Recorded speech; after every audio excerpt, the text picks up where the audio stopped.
નજીક મોડી રાત્રિ દરમિયાન ટ્રેન ઉથલાવવાનો પ્રયાસ કરાયો હોવાની ઘટના સામે આવી। ગુજરાતમાં 4 દિવસ પહેલા સુરતના કિમ સ્ટેશન નજીક ટ્રેન ઉથલાવવાના પ્રયાસનો પર્દાફાશ થયા બાદ ફરી એકવાર ટ્રેન ઉથલાવવાનો પ્રયાસ થયો છે। જી હા, બિલકુલ આપને જણાવી દઉં કે બોટાદના કુંડલી ગામ નજીક મોડી રાત્રે રેલવે ટ્રેક પર 4 ફૂટ ઊંચા પાટાનો ટુકડો કોઈએ ઊભો કર્યો હતો।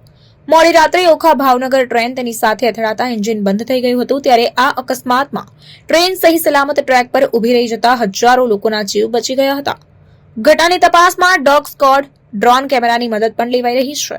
આપને જણાવવા માંગીશ કે ટ્રેન ઉથલાવવાનો પ્રયાસ થયો હોવાની આશંકાએ પોલીસ તપાસ કરી રહી છે। રેલવે ટ્રેક પરથી લોખંડના ટુકડા મળ્યા હોવાની પ્રાથમિક વિગતો સામે આવી છે।